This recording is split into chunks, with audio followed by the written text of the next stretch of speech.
So, you know what they say when the odds of something happening are really low? It's like winning the lottery. Well, what would you say if I told you that one man, over the course of 30 years, actually did win the lottery 14 times in a row? Sounds improbable, but this is the real-life story of a mathematical genius, Stefan Mandel. It all began in the 1960s, when a poor Romanian accountant was trying to make ends meet and feed his family. His salary was so low that he was getting desperate. Living basically on $88 a month was torture. Mandel couldn't find a job with a higher pay at the time, and resorting to illegal activities was against his moral code. So he came up with a solution that perhaps only he could think of: lottery. Now, for most people that would be lunacy. I mean, what chance do you have? 1 in a million? I don't think I'll surprise you if I say it might be even less than that, depending on the number of tickets distributed, winning combinations, and some other factors. He called himself a weekend mathematician who's fascinated with numbers. And it showed. He spent every minute he had off work and family life analyzing papers on math and working on his own algorithm. And finally, after several years, it was ready. Mandel called the result of his research combinatorial condensation. He didn't want to disclose the method, but he claimed that, in a lottery with 6 total winning numbers, he could accurately predict 5 of them. That brought the probability of winning the lottery from 1 in several million to 1 in several thousand. A drastic drop, don't you agree? Using his algorithm and having gained support of his friends and relatives, Mandel managed to buy huge quantities of tickets with numbers that were most likely to win. And the risk paid off. He won the first prize, which was about $19,000, paid off his debts to everyone who helped him, and still benefited quite a lot. His net profit was $4,000, enough to start a new life. And that's exactly what he did. Mandel packed his family stuff and went to Western Europe, where he moved from place to place for 4 years. Such a lifestyle is tiring when you're not alone, though he finally settled in Australia. Quite a far cry from Europe, huh? There, he decided to continue his research into the lottery business and succeeded. You see, when he earned his Australian citizenship, he got access to every Commonwealth resource available for anyone with this status. And that meant he could take part in the UK lottery system, which happened to be much less complicated than the Romanian one he cracked before. So he sat down, took a good long look at the system, and after some time got an idea. Mandel realized that, in order to win every time, he only needed to buy all the number combinations there were.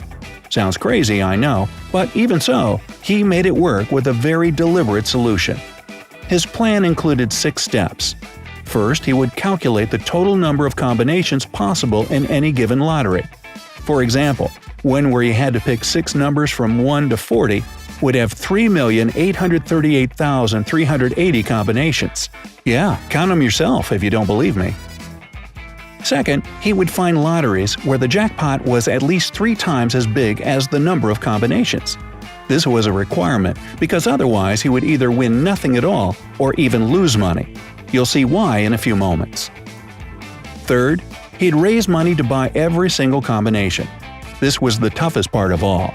He would convince people his method worked and persuade them to sponsor his venture by buying as many lottery tickets as they could afford and sending them to him. He promised to share the winnings among the investors and himself. So after a while, his ideas got popular enough to attract hundreds of backers willing to win some part of the jackpot. Fourth, he would print out literally millions of tickets. Doing this, he ensured that every possible winning combination would be somewhere among those millions. And that, in its turn, made Mandel a multiple winner of every lottery there was. Not only did he win the jackpot, but he also took the second, third, and other minor prizes. Fifth, having printed out the tickets, he would deliver them to the official dealers. They had no choice but to accept the tons of paper Mandel hauled to them, because, however crazy it sounds, the whole operation was legal. The British Commonwealth and Australian authorities just couldn't believe anyone would be so bold as to do something like this. Stefan Mandel was one of a kind, and he probably knew it himself. And finally, the sixth step was to take the prize. And this one is exactly why he needed the jackpot to be 3 times the number of possible combinations. You see, after winning, Mandel had to pay his investors their due. That meant the more backers he had and the more they paid, the more money he had to cough up after winning the lottery. But that wasn't all, since Mandel also had other costs to pay, including printing and logistics, so eventually he would be left with not a very astonishing sum on his hands. If the jackpot had been smaller, he would have probably found himself with less money than he had before the whole affair, hence the prize amount. The plan was incredibly simple, come to think of it, but at the same time it needed a lot of effort. Stefan Mandel worked day and night to make it come true, and over the years he succeeded in creating what he called a Lotto syndicate. A network of hundreds of investors who believed in his method and were more than willing to help. With the 1980s came the computer era, and Mandel was more than happy to embrace new technology. He bought several computers and a dozen printers that ran on an algorithm he created, and filling out the combinations became easy peasy. By the end of the decade, he and his syndicate managed to win 12 lotteries across Australia and the UK.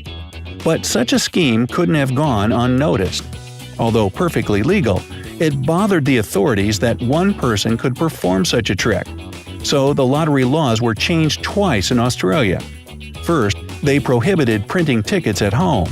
Now you had to buy them firsthand from a store, and then banned purchasing them in bulk. That made Mandel look to the West. Despite his many successes, they brought modest amounts of money. What Mandel wanted now was to make headlines all over the world, so he set his sights on the Virginia lottery in the U.S. It was 1992, and the jackpot was more than 3 times larger than the number of combinations, 27 million against approximately 7 million tickets. It was exactly what he needed. Given credit for his previous achievements, he quickly gained support of over 2,500 investors, each of them paying about $3,000 to bulk purchase all the combinations. Then he printed all those tickets at his base of operations back in Sydney and shipped the bulk to the US. That's where the big game started. Hired couriers worked tirelessly all around the state, paying for tickets at stores in cashier's checks worth $10,000 each. They were short on time, but that wasn't the big trouble. The one that made Mandel bite on his nails was that just hours before the deadline for entry, one of the stores that bought tickets in bulk became overwhelmed and stopped its operation. As a result, out of 7.1 million tickets bought by Mandel's syndicate, only 5.5 million were processed, leaving too much to chance. There was nothing he could do to ensure his victory, and he only had to hope none of those missing 1.6 million combinations were winning. On February 15, 1992, the moment of truth came. The final draw on live television. Mandel's team were frantically rifling through the combinations to see whether one of them was the winner. And at last, a triumphant cry. They'd won. The Lotto syndicate hit not only the jackpot, but also the second and third prizes, along with dozens of minor ones, their overall winnings amounting to about $30 million. It was the greatest victory of Mandel's venture yet, and it did make international headlines just like he wanted. But, as we know all too well, money spoils. While Stefan Mandel himself became a millionaire, his investors received only a meager compensation for what they had spent. And they couldn't even sue him for not carrying out his obligations, because technically he did. On a larger scale, Mandel's actions caused the U.S. authorities to change the lottery rules so no one would ever repeat his stunt. That made him the first and last person. He didn't really stop pursuing his elf. Let me know down in the comments. If you learned something new today, then give this video a like and share it with your friend. But hey,